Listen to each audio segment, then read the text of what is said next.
a chance to get up.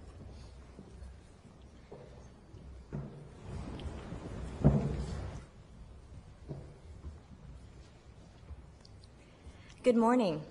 Welcome to the State Department and to the Benjamin Franklin Room. We are delighted to have so many distinguished guests here, particularly from the Aspen Institute, including Ambassador Cato, former USIA director, and many friends from journalism schools around the country.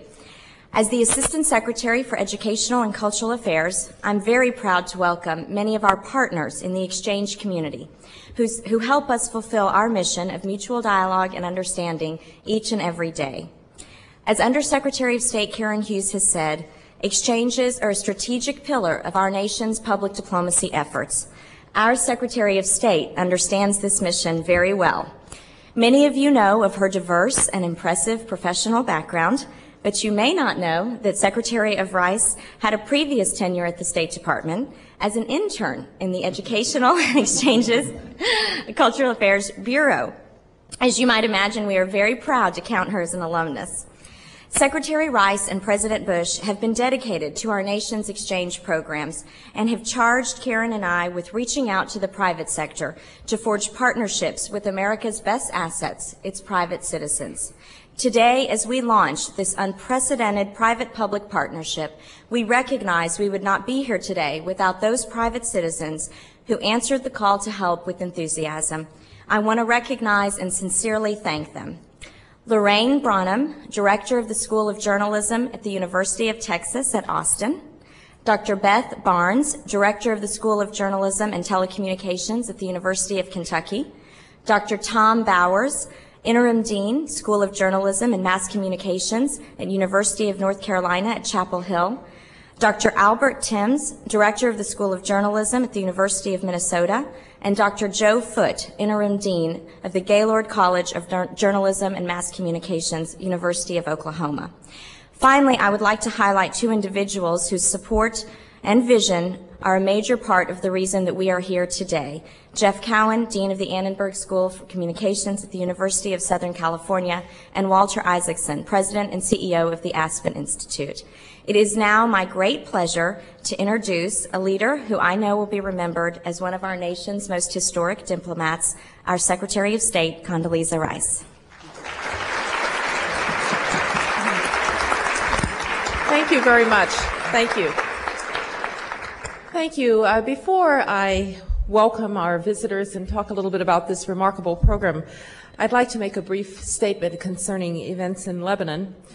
Yesterday, the Lebanese journalist Gibran Tawani, a brave voice for press freedom and for Lebanon's liberation from foreign domination, was murdered in a cowardly fashion in Beirut.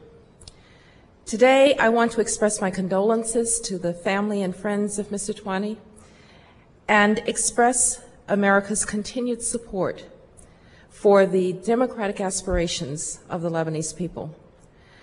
We know that Al-Nahar newspaper, as well as the brave citizens of Lebanon, will continue this struggle.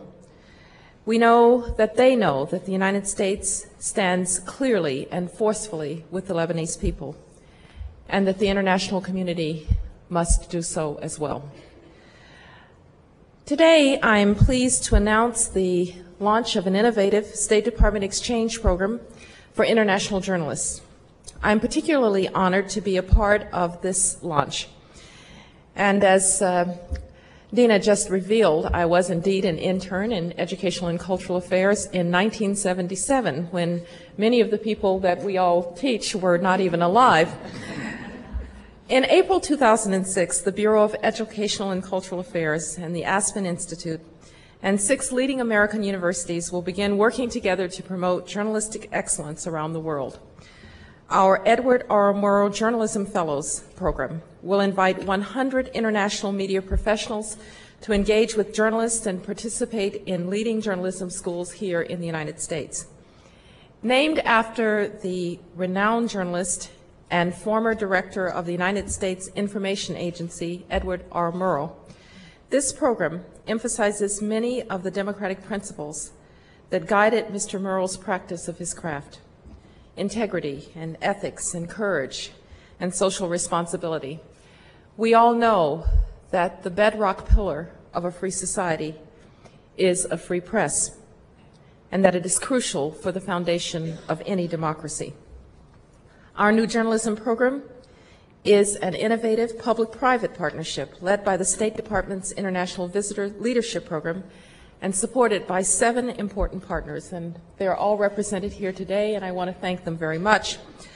I especially want to thank and recognize Walter Isaacson of the Aspen Institute, and also Jeff Cowan of USC for your tremendous leadership.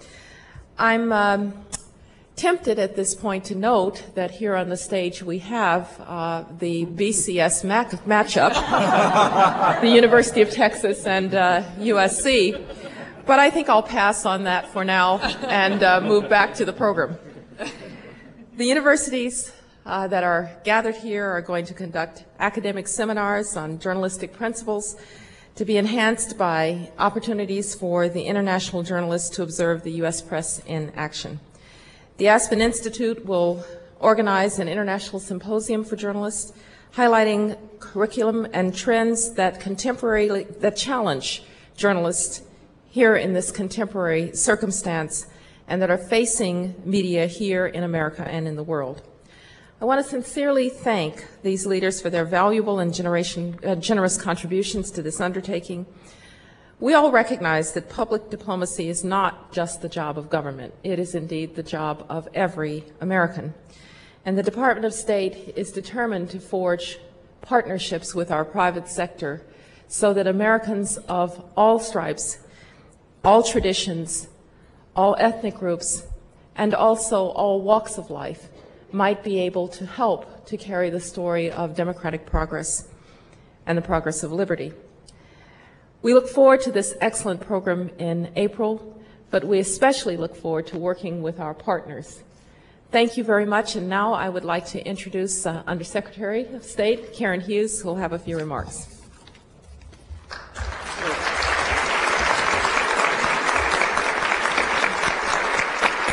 Thank you, Secretary Rice. I'm pleased to be with you as the Secretary launches this important new exchange initiative.